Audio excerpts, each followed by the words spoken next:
हाँ जी बच्चों, आज हम स्टार्ट कर रहे हैं पार्टनरशिप का chapter number 6, death of a partner. अब रिटायरमेंट और डेथ में बेसिक डिफरेंस क्या है? रिटायर तो कोई भी पार्टनर ईयर एंड पर ही होगा ना बच्चों, ठीक है, ईयर एंड पर ही होगा। 9th से स्टार्ट करो, प्रैक्टिस पेपर नंबर 9। नहीं, पीछे से गाड़ी चलाओ, ठीक है। रिटायर तो पार्टनर, सुनो ना, बता रही हूँ ना, नहीं ये नहीं है।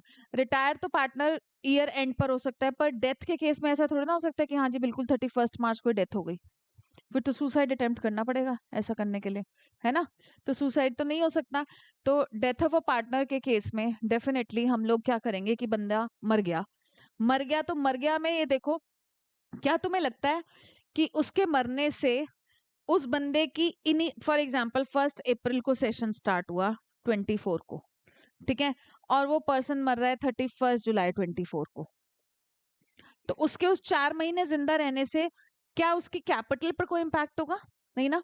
तो मतलब कैपिटल तो उसको एज इट इज, मतलब डिसीज्ड पार्टनर के जो भी एग्जीक्यूटर्स हैं, deceased partners executors will be entitled to, उनको क्या क्या मिलेगा? एक तो उस डिसीज पार्टनर की कैपिटल, ठीक है, कैपिटल में इस टाइम ड्यूरेशन का कहीं कोई रोल नहीं है।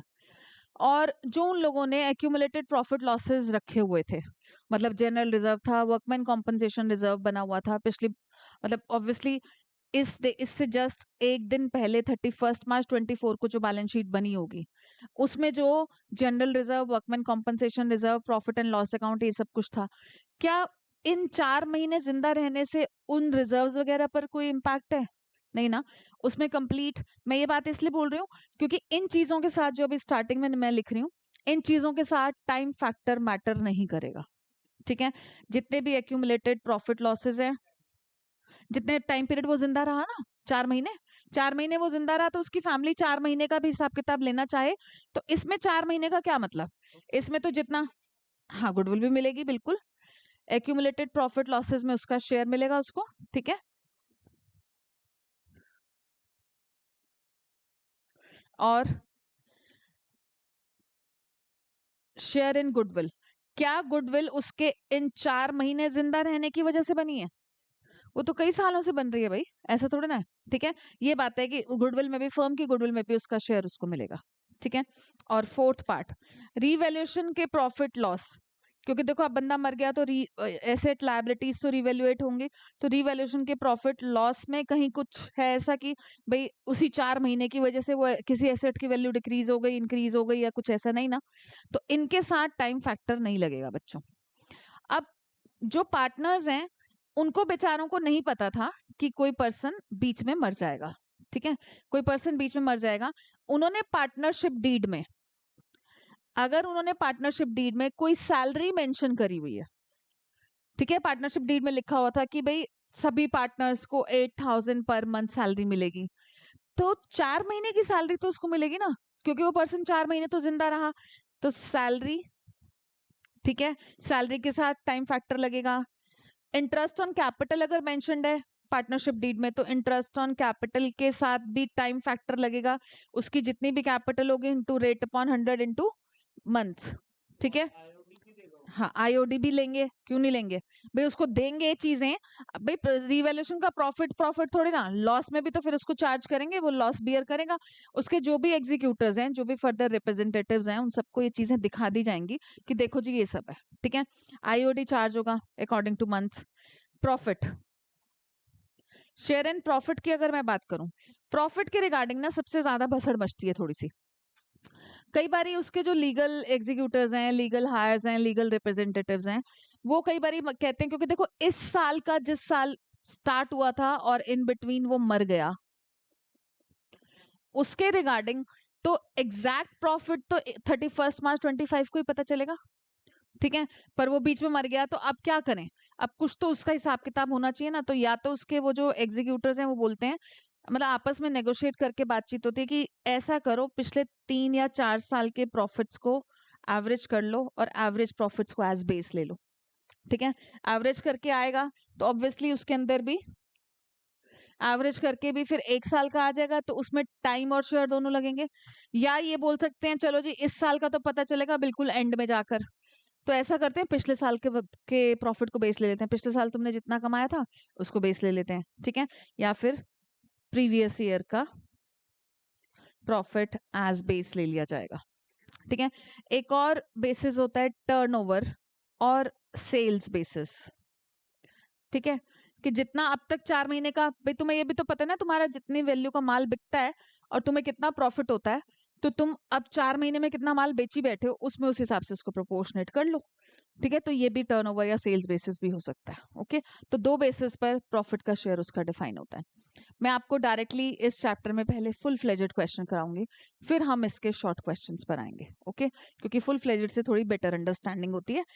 आप लोग खोलोगे अपनी बुक का illustration number 12, TS Grewal 2025 edition, ठीक है, 2025 एडिशन, पेज नंबर 6.14, ठीक है। देखो क्या बोल रहे हैं बच्चों इसमें, Vijay, Vivek and Vinay are partners in a business sharing profits as 3/4, 1/8 and 1/8 respectively, ठीक है। तो 3/4, 1/8, 1/8, तो इसको पहले मैं ओल्ड रेशो को ठीक कर लूं थोड़ा सा, ठीक है। तो ये हो जाएगा हमारा 6:1:1, ठीक है। Old ratio is 6:1:1। अब क्या बोल रहे हैं, Vinay died, Vinay is the third partner, Vinay मर गया। बैलेंस शीट में आप जनरल रिजर्व के आगे गोली लगा लो, क्योंकि वो बिना बोले जैसे हम पिछले चैप्टर्स में करते थे जनरल रिजर्व को में उसको उसका शेयर दिया जाएगा। और लोन बाय विनय के नीचे ऐसे लाइन लगा लो, क्योंकि विनय ही वो पार्टनर है जो मरा है, तो लोन भी उसी विनय पार्टनर ने ही दे रखा था, ठीक है। अब क्या कह रहे हैं कि विनय डाइड ऑन 31 दिसंबर, यहाँ पर मंथ्स मैटर करते हैं इसलिए साइड पर लिख लिया करो। देखो हमारी जो बैलेंस शीट दी गई है, बैलेंस शीट की डेट को नोटिस करना मैटर करेगा। बैलेंस शीट की डेट क्या थी बच्चों, 31 मार्च 24, ठीक है। इसका मतलब ये सेशन स्टार्ट हुआ होगा जिस सेशन में वो मरा 1 अप्रैल 24 को, वो जाकर कब मर गया, 31 दिसंबर 24 को।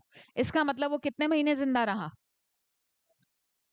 9 मंथ्स, ठीक है। भावन ध्यान दे रहे, 9 मंथ्स वो जिंदा रहा, तो जहां भी हमें टाइम फैक्टर लगाना होगा वहां पर हम 9 महीने लगा देंगे, ओके फाइन।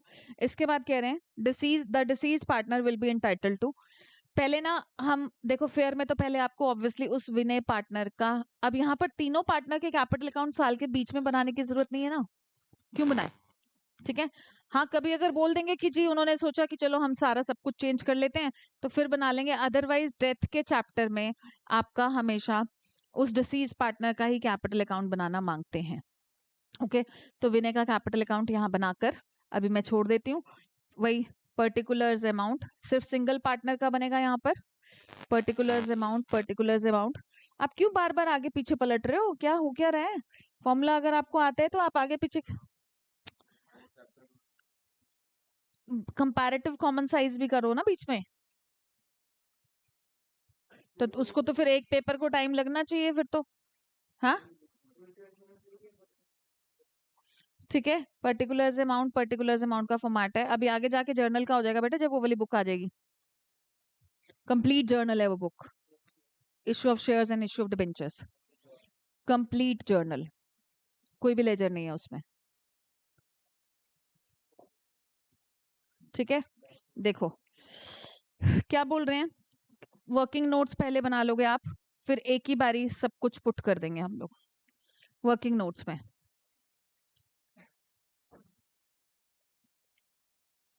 मैं भूल गई थी कि आज तो 4:30 हुई थी ना स्टार्ट, चल रख। देखो बच्चों point number 1, the deceased partner ले जा 25 पर, 25, the deceased partner will be entitled to his share of profits up to date of death calculated on the basis of previous year का profit। कह रहे हैं कि डिसीज पार्टनर के executors के साथ ये डिसाइड हुआ कि उसका जो इन महीनों का 9 महीनों का जो प्रॉफिट है वो 9 महीनों वाला प्रॉफिट कैसे डिसाइड होगा, पिछले साल के प्रॉफिट को बेस ले लो, आपस में बातचीत हो गई उनकी तो ठीक है, पिछले साल के प्रॉफिट को एज बेस ले लो। पिछले साल का प्रॉफिट आप पॉइंट नंबर 2 में देख सकते हो, पॉइंट नंबर 2 में गुडविल के रिगार्डिंग दे रखा है उन्होंने 2 लाख, ठीक है। 2 लाख का प्रॉफिट 2024 भाई सोचो वो बंदा 31 दिसंबर 24 को मरा। यही गलतियां बोलते हैं बच्चे, इनफैक्ट मैं ये बात बताने वाली थी आपको, इसने पहले ही वो गलती बोल दी। 31 मार्च 24 को मरा, ये सेशन स्टार्ट हुआ 1 अप्रैल 24। तो इससे पिछला सेशन कहाँ एंड हुआ होगा? ठीक है ना, इससे पिछला सेशन 1 अप्रैल 24 से 31 मार्च, सॉरी 1 अप्रैल 23 से 31 मार्च 24 वाला होगा ना। तो प्रीवियस ईयर तो हमारा ये 24 वाला ही है, बच्चे 23 ही बोलते हैं भावन। जो आपने गलती बोली ना बेटा, वही सेम गलती बच्चे बोलते हैं कि मैम वो तो हमारा 24 में है, 24 में मरा है तो प्रीवियस ईयर तो 23 होगा। ठीक है पावनी, ठीक है, तो प्रीवियस ईयर 23 नहीं काउंट होगा यहाँ पर, तो प्रीवियस ईयर आपका 31 मार्च 24 ही काउंट होगा। ओके, इसके बाद तो अब उन्होंने बोला कि प्रीवियस ईयर के प्रॉफिट को बेस ले लो। तो अब प्रीवियस ईयर के प्रॉफिट को अगर हम बेस लें तो 2 लाख था पिछले साल का प्रॉफिट, 2 लाख ये पूरे साल का प्रॉफिट था। ऑब्वियसली उसको उसका शेयर देंगे, वो अकेला चौधरी थोड़ी ना है, ठीक है ना, चाहे वो उसकी डेथ हो गई है दैट डजंट मीन ना कि, ठीक है, 1/8, और इसमें हम टाइम पीरियड भी लगाएंगे 9 मंथ्स, ठीक है, क्योंकि ये 2 लाख पूरे साल का है तो टाइम और शेयर दोनों चीजें लगेंगी। ओके बच्चों, यहां तक जिंदा रहा ना वो बेटा, इस साल वो 9 मंथ जिंदा रहा, तो ये प्रॉफिट पूरे साल का, ये तो 12 महीने का है ना, तो 12 महीने का है तो हमें 9 महीने का निकालना है। हाँ बेटा, वो तो गया, ऊपर गई उसकी आत्मा, तो रिलेटिव्स को ही देंगे। 18750 उसका प्रॉफिट में शेयर आया। इसकी जर्नल एंट्री होती है बच्चों प्रॉफिट एंड लॉस, एप्रोप्रिएशन नहीं, क्योंकि एप्रोप्रिएशन तो बनता है ईयर एंड पर, ठीक है। तो profit and loss, suspense account debited to Vinay का कैपिटल अकाउंट, क्योंकि बेटा साल के बीच में आप बैठकर पी&एल एप्रोप्रिएशन नहीं खोल सकते, ठीक है। तो अभी फॉर द टाइम बिंग इसको प्रॉफिट एंड लॉस सस्पेंस करके दिया जाएगा, क्योंकि ईयर एंड तो जाकर 31 मार्च 25 को होगा। तो this is the journal entry, क्योंकि देखो ऑब्वियसली विनय की कैपिटल को इंक्रीज करना आपने, हम नॉर्मल जब डिविजिबल प्रॉफिट डिवाइड करते थे फर्स्ट चैप्टर में तो हमारी जर्नल एंट्री होती थी P and L appropriation account debited to A's capital to B, वहां पर एप्रोप्रिएशन हो जाता था, यहाँ एप्रोप्रिएशन नहीं हो सकता, ये किसका चालू नहीं है।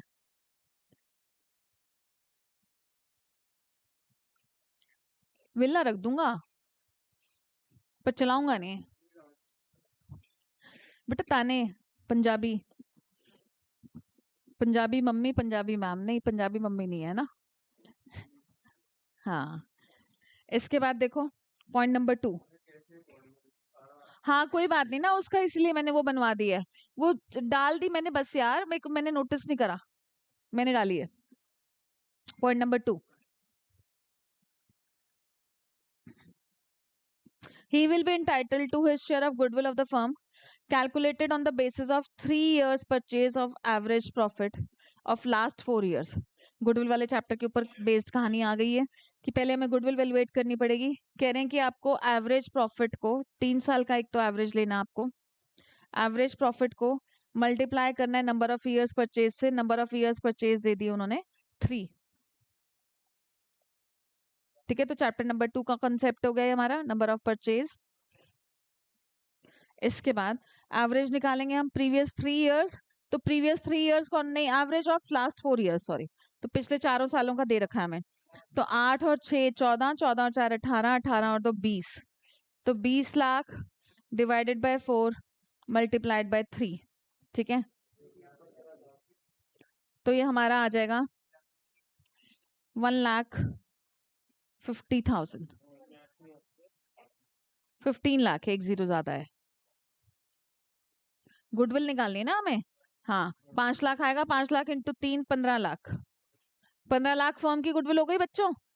अब फर्म की गुडविल मिल गई ना तुमको, तो रिटायरमेंट की तरह जैसे मैंने तुम्हें सिखाया था ओल्ड रेशो न्यू रेशो में डिवाइड कर दो, एडजस्टमेंट एंट्री बन जाएगी, ठीक है। Vijay, Vivek, Vinay, Vinay is the deceased partner, old ratio was 6:1:1, ठीक है, ये बंदा मर गया, न्यू रेशो 6:1, ठीक है, क्योंकि कुछ भी मेंशन नहीं है रेशो के रिगार्डिंग, तो सिंपली उस पर सर्कल लगाएंगे तो रिमेनिंग इज न्यू रेशो, ठीक है। किसको? बेटा वो तो मर गया, वो गया, अब उसके पैसों का क्या मतलब? नहीं,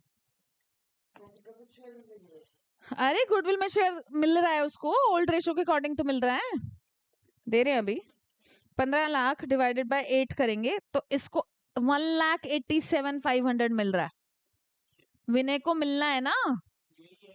हाँ यही अमाउंट है। न्यू में तो वो है नहीं ना, न्यू रेशो में तो वो मर गया, वो प्रॉफिट था, बाय चांस वो फिगर सेम थी ना।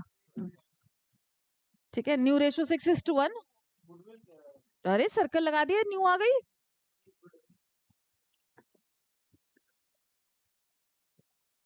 ये गुडविल चल रही है 18,750।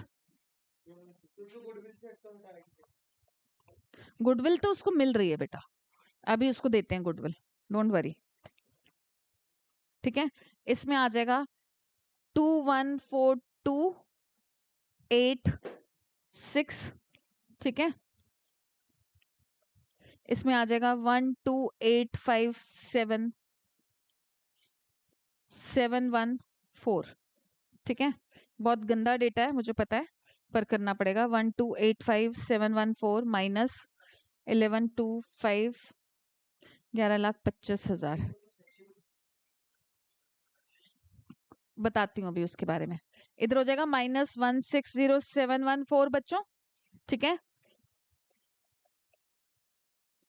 इसका हो जाएगा 26,786 और इसका प्लस 1,87,500। ठीक है, रेशो बड़ी गंदी थी, इस वजह से इतना गंदा गंदा डेटा आ रहा है। विनय को मिलना है और विजय और विवेक देंगे, तो एंट्री तो आप लोगों को पता ही है। विजय इज कैपिटल अकाउंट डेबिटेड। बेटा जो दे रहे हैं वो डेबिट होंगे, एंड विवेक का capital debited to Vinay's capital account. 1,87,500 इधर हो जाएगा 160714 और 26,786। ये हो गई गुडविल की उसकी एंट्री। ठीक है, उसकी कह रहे हैं पॉइंट नंबर 3 में his drawings up to date of death was ₹18,000। तो उसकी ड्राइंग्स की वजह से उसकी कैपिटल कम हो जाएगी। तो जैसे फर्स्ट चैप्टर में आप डालते थे पार्टनर्स के कैपिटल में 2 drawings excuse me and 2 interest on drawings डालते थे ना बच्चों, तो 2 ड्राइंग्स डाल दोगे बस। यहाँ पर इंटरेस्ट ऑन ड्राइंग्स मेंशन नहीं होता अगर पार्टनरशिप डीड में, तो हम नहीं लेते ना, तो यहाँ पर भी हम नहीं लेंगे। तो चलो अब पहले मुझे इसकी पोस्टिंग समझाओ। मैं बना रही हूँ विनय का कैपिटल अकाउंट, करण, बस बस विनय के कैपिटल अकाउंट में करण क्या लिखेंगे हम इस एंट्री के बिहाफ पर?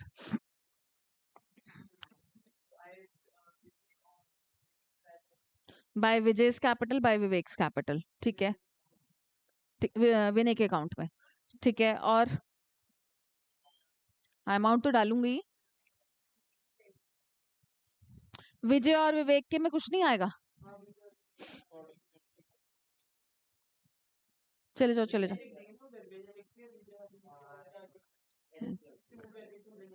हम्म, बेटा विजय और विवेक का यहाँ पर कैपिटल अकाउंट बन ही नहीं रहा, तो इसका कॉन्ट्रा इफेक्ट नहीं आएगा। आप by Vijay's capital account and by Vivek's capital account कर दोगे।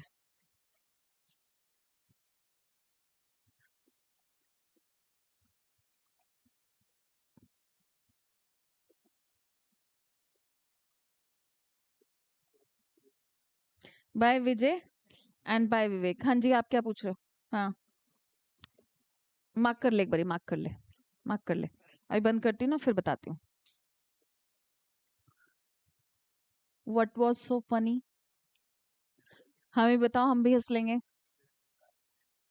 ठीक है, बाय विजय बाय विवेक डालेंगे बस हम, और हम 2 वाला कंटेंट नहीं डालेंगे क्योंकि यहाँ पर अब बाकी दोनों के कैपिटल अकाउंट नहीं बन रहे ना, तो कॉन्ट्रा इफेक्ट नहीं आएगा बच्चों। कॉन्ट्रा इफेक्ट तब आता है जब तीनों के कैपिटल अकाउंट बन रहे होते हैं। ठीक है, अब देखो, सबसे पहले बैलेंस शीट से मुझे बाय बैलेंस बीडी करना चाहिए ना विनय के रिगार्डिंग। उसकी कैपिटल तो दोगे ना भाई, कितनी है उसकी कैपिटल? 2,50,000। ठीक है, इसके बाद बैलेंस शीट से बाय जनरल रिजर्व भी कर दूं, हाथ की हाथ पहले बैलेंस शीट निपटा लूं। जनरल रिजर्व में उसको उसका शेयर दे दो बस, तीनों का थोड़े ना, पूरा जनरल रिजर्व तो उठा के दे नहीं दोगे, ठीक है। तो बाय जनरल रिजर्व में 50,000 इंटू 1/8, ठीक है। तो 50,000 इंटू 1/8, नहीं, जनरल रिजर्व के क्रिएट होने के पीछे कोई उसके 9 महीने जिंदा रहने का कोई कंट्रीब्यूशन नहीं है बेटा, ठीक है। और तुम लोग क्या करोगे, बैलेंस शीट में मैंने विनय के लोन के नीचे अंडरलाइन कराया, उसका लोन भी अब उसकी कैपिटल में ही मर्ज करके दे देंगे ना, सारा हिसाब किताब बता देंगे उसके जो एग्जीक्यूटर्स हैं कि ये सारा बनता है भी तुम्हारे फादर का, ब्रदर का, जो भी उसका रिलेशन है। तो विनय का लोन कितने का था बच्चों, 50,000। अब देखो विनय ने ये लोन फर्म को दे रखा था, अब इसमें नीचे मेंशन नहीं है कि किस परसेंटेज से इंटरेस्ट की बातचीत हुई थी, तो अगर नहीं मेंशन है तो हमारा in the absence of partnership deed वाला वो फंडा लगेगा कि 6% पर एनम की रेट से हम लोग उसको इंटरेस्ट देंगे, ठीक है। तो हमारा बाय इंटरेस्ट ऑन लोन भी आएगा। हाँ जी, जरूरी है क्योंकि नहीं मेंशन होता तो हमें खुद से देना होता है, ठीक है। 6% मंथ्स लगेंगे ना बच्चों इसमें, बेटा कैपिटल का अमाउंट है, ठीक है। तो इसका आ जाएगा ये इंटरेस्ट ऑन लोन 2250। अब हमने यहाँ जो एक प्रॉफिट की एंट्री लिखी है नीचे, profit and loss suspense account debited to Vinay's capital, yes Bhavan, इसको कैसे पोस्ट करेंगे विनय के कैपिटल अकाउंट में, ठीक है। By profit and loss suspense account डाल देंगे हम। बड़े खुश हो रहे हैं आप, ये आपने 11th की एंट्री बताई है बेटा, आपने 12th का कुछ नहीं बता दिया, ये लेजर पोस्टिंग है, ओके। तो इसमें कुछ खुश होने वाली बात नहीं है सच, ठीक है। अब ड्राइंग्स दी हुई थी, ऑब्वियसली लेजर पोस्टिंग ही तो बताइए बच्चों, खुश हो रहा है उसमें, 2 ड्राइंग्स कर दो यहाँ पर 18,000, ठीक है बच्चों।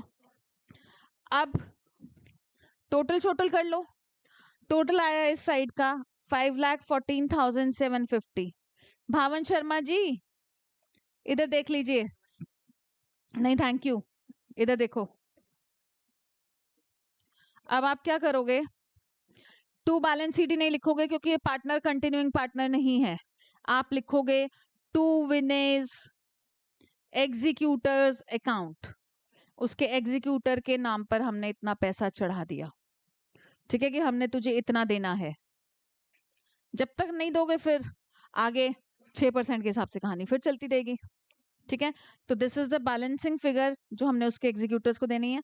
देखो नीचे क्या बोल रहे हैं, determine the amount payable to the legal representatives, amount payable हमने डिसाइड कर दिया of the deceased partner by preparing the necessary accounts. अगर नेसेसरी अकाउंट्स बोलते हैं तो विनय का कैपिटल अकाउंट भी नेसेसरी अकाउंट का पार्ट है बच्चों, और विनय का एग्जीक्यूटर अकाउंट भी नेसेसरी अकाउंट का पार्ट है, तो इसलिए मैं जरा विनय का एग्जीक्यूटर अकाउंट भी तुम्हें वो बनेगा चाहे छोटा सा ही, यही बनाकर दिखाती हूँ। देखो विनय के एग्जीक्यूटर अकाउंट में ना बच्चों, अगर मैंने विनय के कैपिटल अकाउंट में लिखा है टू विनेज एग्जीक्यूटर अकाउंट, बेटा आई ऑन कर सकते हो आप, एकदम से बीच में रोक दिया आपने, तो इधर आप लिखोगे बाय विनेज कैपिटल अकाउंट, ठीक है। यहाँ पर बाय विनेज कैपिटल अकाउंट आ जाएगा, जितना अमाउंट उसका फाइनली डिसाइड हुआ था इट वाज 496,750, ठीक है। और इसको आप लिख दोगे टू बैलेंस सीडी,